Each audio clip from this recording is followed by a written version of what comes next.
On the night of May 31st, 2003, 37-year-old Sandy Razzo stood behind the bar at the Green Iguana Bar and Grill, not far from the beach in Rocky Point, Florida.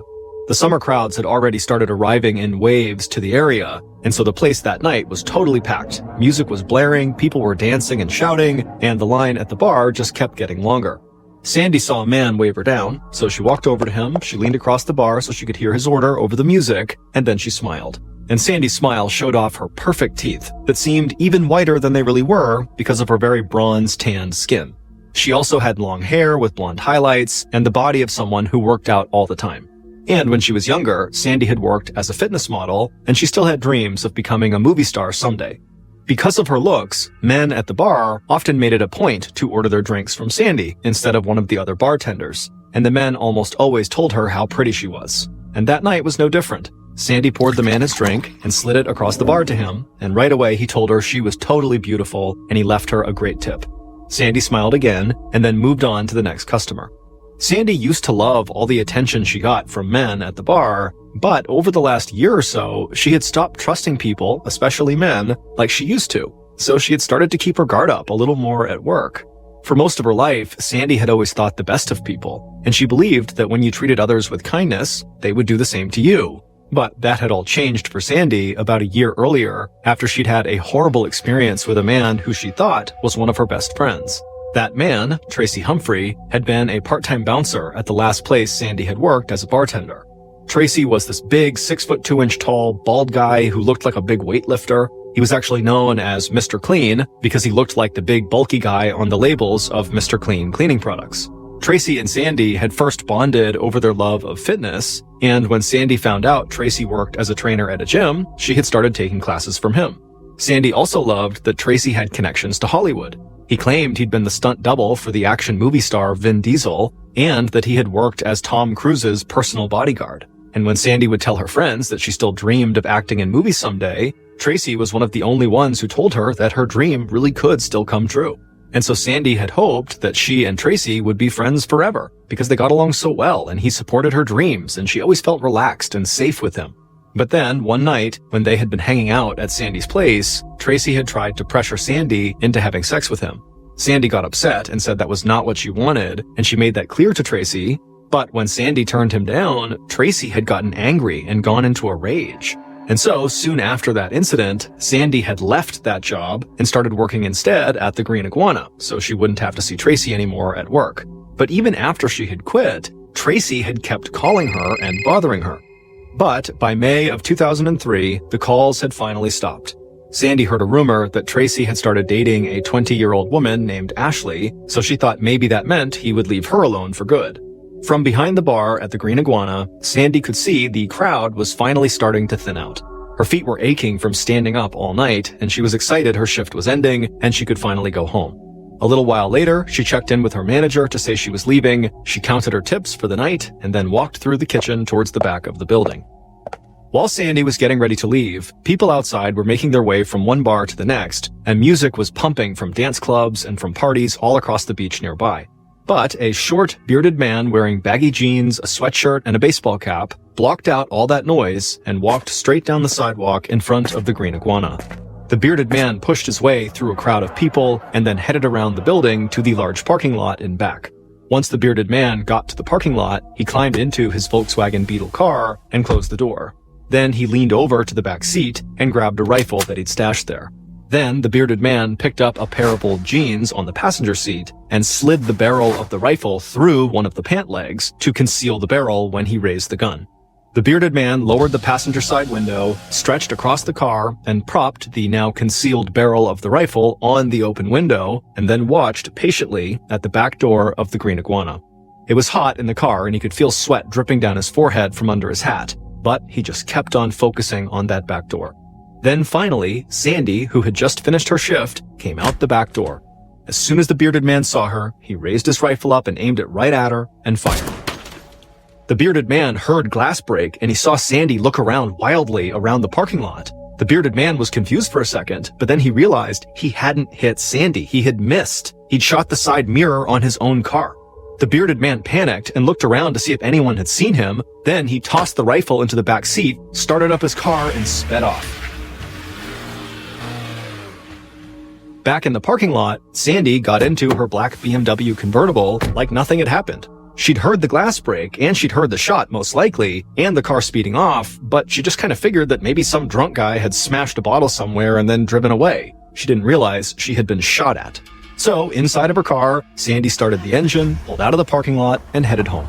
And after about a 25-minute drive, Sandy arrived in her quiet, well-lit neighborhood and pulled up to the 2-story townhouse she shared with her friend, Tony Ponycall. Then she parked her car in the garage and went inside. Tony got home not too long after her, and they both stayed up for a bit talking, and then eventually Sandy went up to bed and fell asleep, not realizing that earlier that night, someone had tried to kill her. The following month, Sandy spent most of her time at work or hanging out with her friends, and she was having fun and making good money, and she felt like her life was moving in a really positive direction. But as good as things were going for her, she'd started to worry a little bit about Tony, the man she lived with. It had become clear to Sandy that Tony was in love with her, and he wanted to be more than just roommates. And Sandy admitted to some of her friends that she kinda liked Tony too. He was sweet, he worked hard, and he treated Sandy like a queen. And the two of them had even gone on a few dates. But after what had happened to Sandy with Tracy, she still wasn't ready to fully trust anyone. And so Sandy had told Tony that she didn't want to have a serious relationship with him, and that they were great as friends and roommates, but they should both be able to date whoever else they wanted. Tony said he understood, but there were still times he acted like they were a couple, and that concerned Sandy. On July 5th, over a month after the secret failed shooting in the parking lot, Tony and Sandy hung out for a little while at their townhouse before Sandy left for work. And when she left, Tony told her to have a great day, and everything seemed good between them. And Sandy hoped Tony was finally okay with just being friends and roommates again. And when Sandy got to work, any thoughts about Tony quickly disappeared because the bar was so crowded that all she could think about was the next drink she had to make. July 4th weekend at the bar made other summer weekends look tame in comparison, and Sandy could feel her legs burning and her back aching as she made her way up and down the bar pouring drinks for what seemed like a never-ending line of customers. But even though she was tired and busy, she was still in a great mood because everyone was making a lot of money that night and all of the customers seemed like they were really having a great time. And then, after working non-stop for hours, Sandy's shift ended at about 10:30 p.m. So she counted up her tips, she said goodnight to everybody, walked through the kitchen, out the back door, and into the parking lot. And when Sandy stepped outside, she immediately heard a loud bang! And right away, Sandy was startled, but then she looked up and saw it was just fireworks exploding over the beach. Sandy smiled, climbed into her car, and headed home. And a little after 11 p.m. that night, Sandy pulled onto her street that was lined with small homes and townhouses just like hers, and she noticed how quiet everything was. She figured everybody must still be out, or they must have gone to bed early after partying the day before on July 4th. Sandy pulled into her driveway, she opened her garage door, and parked her car inside of the garage. She turned off her car's engine, pulled her keys out of the ignition, and leaned over to grab her purse on the passenger seat. But while she was leaning over, she heard something slam against the driver's side window. Sandy turned to see what had made the noise, and a look of fear came across her face. Then Sandy screamed, raised her feet up, and began kicking the driver's side door over and over and over. A few minutes after Sandy had gotten home, her roommate, Tony, flipped on the light in their kitchen. Tony was tan with short brown hair, and he was only wearing boxer shorts. He'd expected Sandy to stay out late that night, so he'd gone up to bed. But when he heard something going on in their garage, he headed back downstairs to see if Sandy had gotten home. So Tony walked across their kitchen and opened the door that led out to the garage, and he saw Sandy's black BMW parked right there. But he didn't see Sandy in the car. Tony shouted her name in case maybe she was outside out front of their property, but she didn't yell back. So Tony took a few steps into the garage towards Sandy's car, then he leaned forward and looked in through the passenger side window, and right away his breath caught in his chest. In the car, Tony saw Sandy lying slumped over the center console, and her car seats were covered in blood. Immediately, Tony ran around to the driver's side of the car, and as he did, he felt glass pierce his bare feet, and he saw the driver's side window was shattered. Tony shook off the pain in his feet, he opened the door and climbed inside. He pulled Sandy into his arms and tried to talk to her, but she was unresponsive. Then Tony reached into Sandy's jean pocket, grabbed her cell phone, and dialed 911. The emergency operator picked up, and right away, a look of complete calm suddenly came across Tony's face. And when the operator asked him what was wrong, Tony said in a slow, steady voice that his girlfriend was bleeding in her car and he couldn't wake her up. At about 11:30 p.m., 15 minutes after Tony had made that 911 call, Detective Scott Golcheski of the Pinellas Park Police Department was sitting on the couch at his house when his cell phone rang. Ski, as everybody called Detective Golcheski, had spent a relaxing weekend celebrating the 4th of July. But as soon as he heard his phone ring late at night, he knew his relaxing weekend had just come to an end. Ski answered the phone and had a quick conversation with his boss, and a few minutes later, he was on the road heading to Sandy's townhouse. As Ski drove through the neighborhood and turned onto Sandy's street, he was a little surprised this was the call he'd gotten. On a holiday weekend, his first thought had been that maybe something had happened in the part of town where a bunch of people were drinking at the clubs and bars. But when he parked in front of Sandy's townhouse on her quiet street, he figured he was most likely dealing with a domestic dispute that had turned violent. Ski stepped out of his car and walked up Sandy's driveway. He was in his late 30s, and he was average height with broad shoulders and short brown hair. He'd lived in Florida for years, but he'd grown up in New York and had never lost his New York accent. Ski heard one of the officers who was already on the scene call out his name, so he walked towards them in the garage and saw Sandy's black BMW. Glass from the shattered driver's side window was all over the ground, and Ski saw bloody prints from someone's bare feet. And when he looked in the car, he saw the seats and floorboards were spattered with blood. The officer who had called him over told Ski that a woman in her 30s, Sandy Razzo, had been shot in her car. The victim had been rushed to the hospital, but she had been pronounced dead not long after her arrival. Ski asked who had called 911, and the officer said Sandy's boyfriend. And he also said a cop at the hospital told him that the boyfriend had followed the ambulance to the hospital in his own car before police had arrived at the townhouse. Ski made a mental note of that. There was nothing strange about a boyfriend rushing off to the hospital where his girlfriend had been shot, but police must have been very close behind the ambulance, and so he wondered if maybe the boyfriend had wanted to get away before having to face the cops. Then, a ballistics expert on the scene walked over to Ski and pointed out where they had found multiple shell casings in the car and in the garage. And Ski realized that whoever had shot Sandy made little or no effort to cover their tracks. And Ski thought that could indicate one of two things. Someone had either seen the shooter in the act, and so the shooter had panicked and ran, or the shooter had very little experience with firearms and didn't understand all the evidence a gun could leave behind.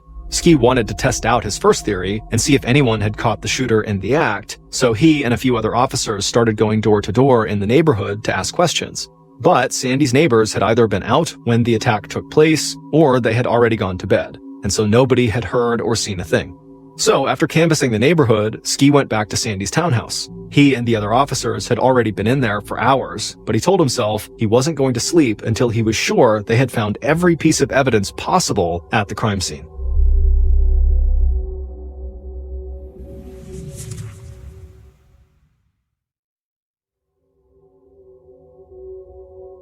By 6:30 a.m. on July 6th, so about 7 hours after Ski had gotten the call from his boss, Ski was still at Sandy's townhouse. He was out on the driveway, making sure they hadn't missed any tire tracks or any other evidence out there, and as he did that, he looked up and saw the sun rising, and that was when he realized how tired he was.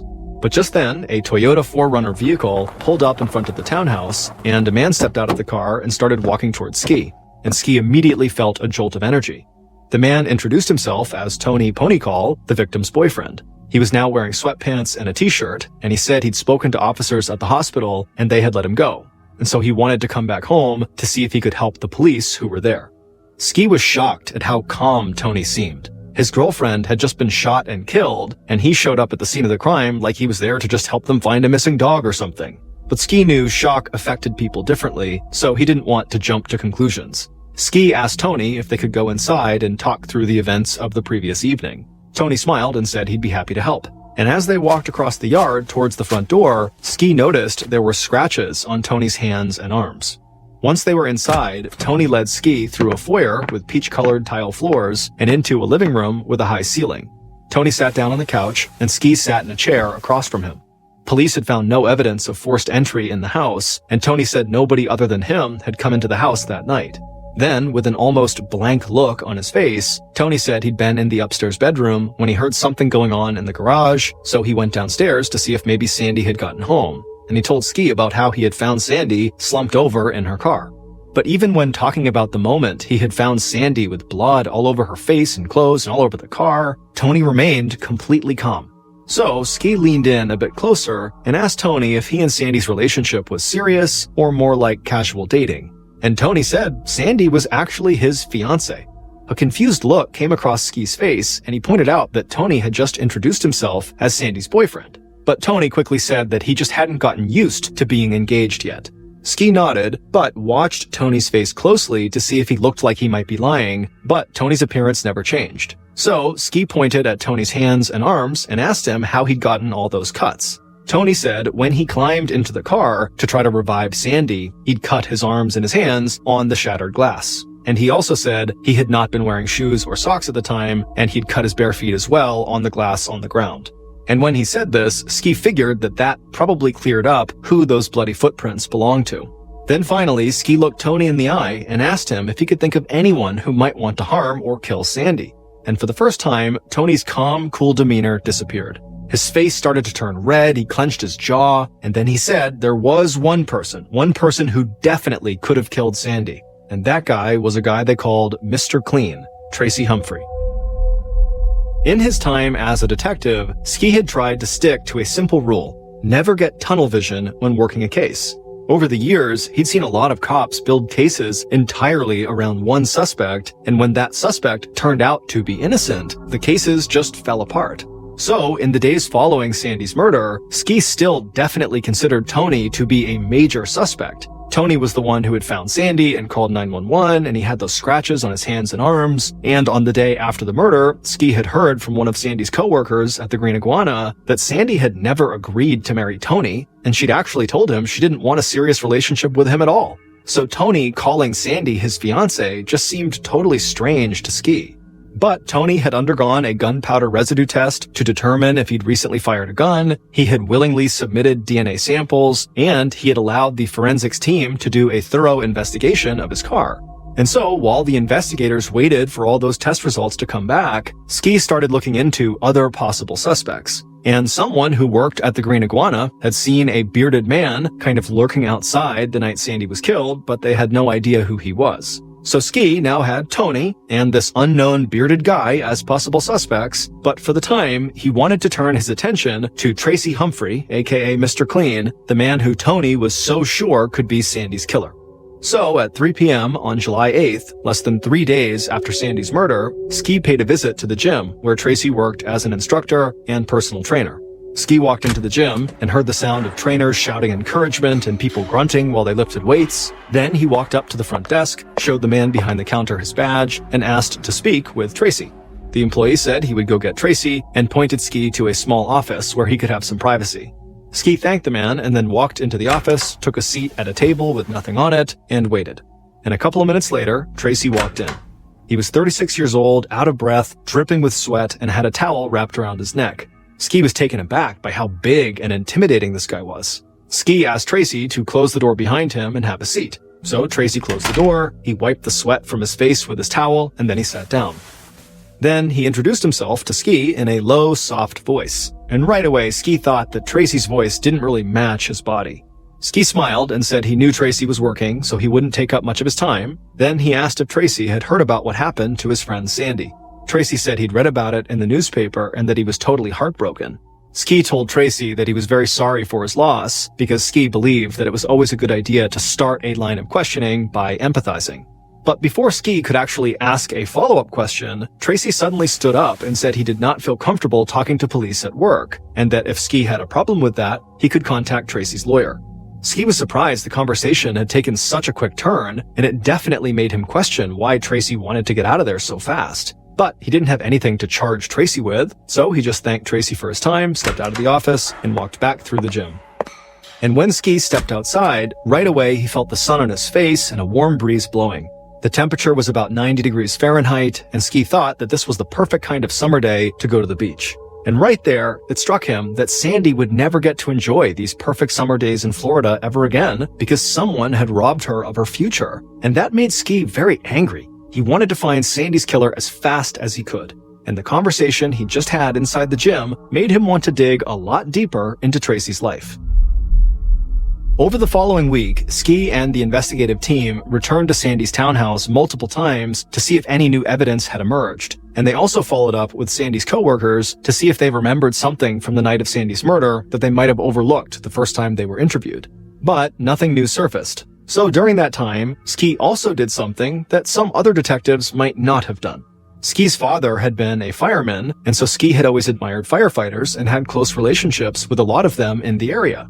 And so he reached out to friends at different local fire departments, filled them in on the Sandy Rozzo case, and asked them to please let him know if they had anything that might help him find Sandy's killer and bring them to justice. Ski didn't know if anything would come of asking these firemen for help, but it just made sense to him to use all the resources at his disposal. But as the days passed, no new evidence came in from anywhere, and so Ski started to really get frustrated. And he wanted to move the investigation forward, but he'd run into a big problem. Tracy's lawyer had told Tracy not to say another word to police about Sandy's murder. And that was a major roadblock for Ski, because even if Tracy hadn't killed Sandy, the police couldn't rule him out if they didn't get any information from him. But Ski refused to let this lawyer bring his investigation to a stop, so he came up with a plan to work around Tracy. Ski had learned that Tracy recently married a 20-year-old woman named Ashley who worked with him at the gym. So he figured if he couldn't talk to Tracy, maybe he could talk to Tracy's new wife. But Ski wanted to make sure Ashley was alone when he met with her, because if Tracy was there, Ashley almost certainly would be told not to talk. So at around 3 p.m. on July 16th, 11 days after Sandy's murder, Ski drove to the gym where Tracy and Ashley worked and parked right outside. Then he stepped out of his car and walked right up to the large windows out front and pressed his face up to the glass to look inside. But he couldn't see if Tracy or Ashley were in the gym or not. So Ski went inside, walked up to the employee he'd met there the last time, and asked if Tracy was working. The man said he was, but that he just started teaching a class. So Ski asked if Ashley was working, and the man said no, she had the day off. And that was all Ski needed to hear. He turned around, rushed out of the gym, and ran to his car. He knew he was in a race now. As soon as Tracy finished his class and found out a cop had been looking for him and Ashley, Tracy would call his wife to tell her not to talk. So Ski got in his car, started the engine, peeled out, and sped off down the street. And about 10 minutes later, after speeding across town, Ski hit the brakes and parked his car in front of the apartment building where Tracy and Ashley lived. He took a deep breath, calmed himself down, and then got out of the car and walked to their apartment. After knocking on the door opened, and it was Ashley. Ashley was pretty with long brown curly hair and big eyes, and she was wearing shorts and a t-shirt. Ski showed her his badge and asked if he could come inside and talk for a bit. Ashley shifted back and forth on her feet, and she had a nervous look on her face, but she said, okay. Ashley closed the door behind them and then led Ski to their living room. Ashley walked around a wooden coffee table and sat down on the couch, and Ski took a seat in a nearby chair. Once they were seated, Ski asked her how long she'd been married to Tracy, and Ashley said they'd actually just gotten married on July 4th at the gym where they worked. Ski smiled and said it must have been nice to have a wedding on a holiday with fireworks going off all night. Then Ski asked her if she and her new husband had gone on a honeymoon right after their wedding. But Ashley laughed and said the following night, July 5th, they just rented some movies, ordered pizza, and just hung out on the couch. Ashley shifted her position on the couch and asked what this was all about. But Ski just kept on smiling and asked where they had rented the movies and gotten pizza from. And Ashley gave him the name of the video store and the pizza place. Then Ashley's cell phone, which was sitting on the coffee table, started to ring. She sat up straight and looked at the phone and then asked Ski if she could answer it, and Ski said, of course, it was her phone. So Ashley grabbed the phone, walked into the kitchen, and answered the call. And when Ski heard her talking from the other room, he knew it was Tracy on the other line and that getting any more information out of Ashley was going to be impossible. But Ski kept on smiling because he'd gotten what he'd came for. Ashley had just given Tracy an alibi for the night of the murder, and now Ski just had to follow up on it. So after Ashley hung up and came back into the living room, Ski immediately just thanked her for her help and then walked outside to his car. And not long after that, he drove to the video store that Ashley had mentioned. And an employee there pulled up Tracy's rental history and showed Ski that Tracy had indeed rented movies a few hours before Sandy had been murdered. After that, Ski drove to the pizza place that Ashley said they'd ordered from, and one of the pizza delivery drivers there pulled up their records on their computer, and the records showed that Tracy had ordered pizza less than an hour before Sandy's murder. And then the delivery driver told Ski that he remembered delivering that pizza to a tall, big, bald guy a little after 11 p.m. on July 5th, almost the exact time Sandy had been killed. Ski thanked the pizza delivery guy and then went back outside, got into his car, and headed for the police station. And as he drove, he felt like even though this was great information, it was like he had hit a big dead end. Tracy's simple alibi, that he was at home eating pizza, looked like it was the truth. And so Ski wondered if maybe he needed to take his focus off of Tracy for a while and turn it back to Sandy's roommate, Tony. But then, on the following day, Ski got a call from one of the people he'd spoken to at the Tampa Fire Department, and they said they'd found something in an arson case of theirs that they thought might be connected to Sandy's murder. And what the fire department told Ski would put his investigation right back on track, and it would lead him directly to the bearded man who had tried to shoot Sandy in the Green Iguana parking lot. Based on the report that Ski received from the fire department, evidence found at the crime scene, and information gathered throughout the investigation, here is a reconstruction of what police believe happened to Sandy on July 5th, 2003. A little after 10:30 p.m. on July 5th, Sandy's killer had fallen asleep in a compact rental car in the Green Iguana parking lot. The killer was wearing a baseball cap pulled down low just above their eyes, and the thick sweatshirt and pants they were wearing had caused them to get so hot inside of the car that they dozed off for a few minutes. But then, the sound of a car door slamming nearby had woken them up.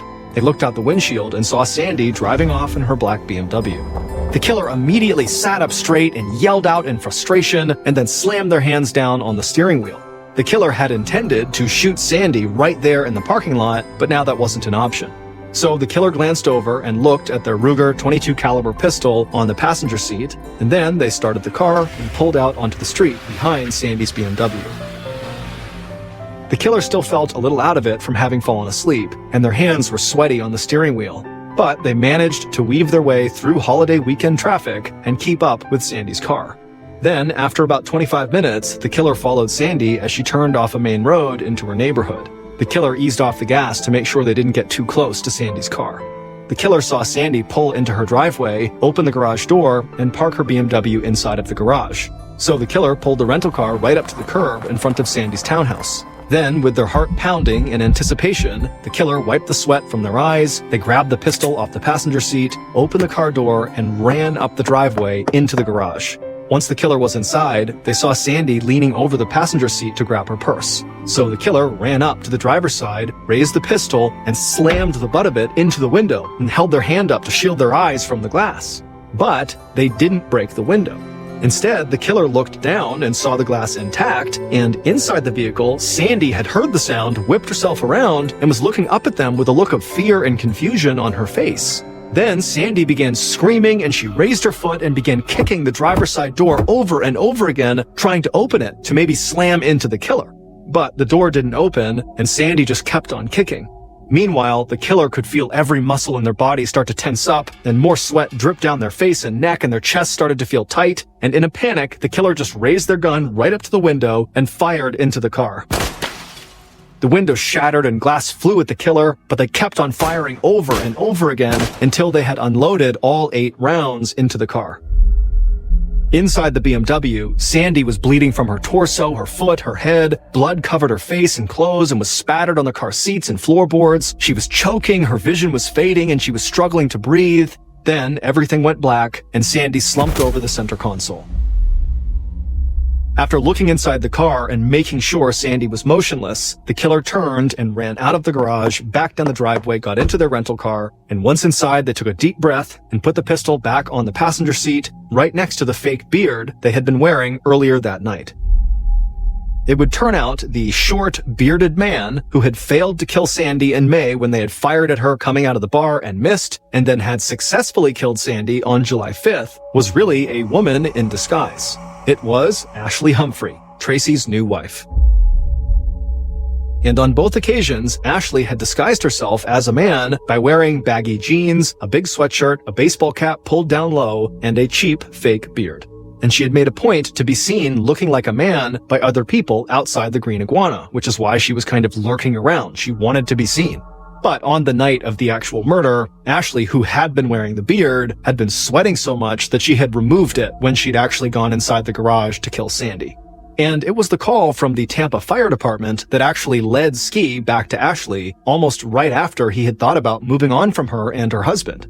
On the night of Ashley's failed murder attempt on Sandy back in May, she had accidentally shot her own car's side mirror, and Ashley had worried that the bullet hole in her mirror would eventually attract police attention. So, in a total panic, Ashley had driven her Volkswagen Beetle with the shot-up side view mirror to a vacant lot and then set it on fire. And when the fire department investigated what they believed was a case of arson, they had traced the burned Volkswagen back to Ashley. And then, when they had talked to Ski about this, they realized that Ashley was in a relationship with Tracy Humphrey, who was one of Ski's major suspects. And so, Ashley was ultimately arrested, and she confessed to killing Sandy. But the case didn't end there. Leading up to Ashley's trial, she cooperated with police, and she said Tracy had threatened her with violence in order to force her to murder Sandy. And she said Tracy had even made her marry him the night before the murder because spouses cannot be forced to testify against each other in court. And it would turn out that Tracy had a clear motive for wanting to kill Sandy, because the fight he had had with Sandy when she refused to have sex with him had actually been far worse than most of Sandy's friends knew. On that night, after Tracy had flown into a rage, he had beaten Sandy and raped her.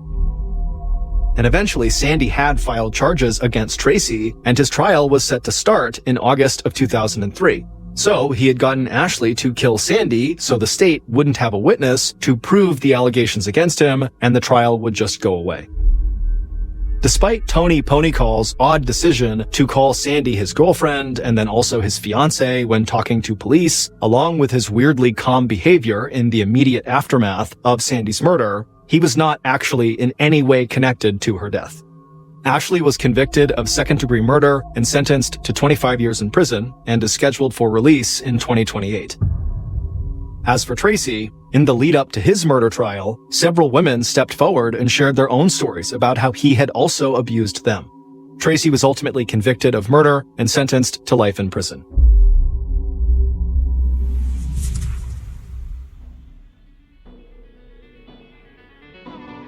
Thank you for listening to the Mr. Ballen podcast. If you enjoyed today's story, be sure to check out our YouTube channel, just called Mr. Ballen, where we have hundreds more stories just like this one, but many of them are only available on YouTube. So,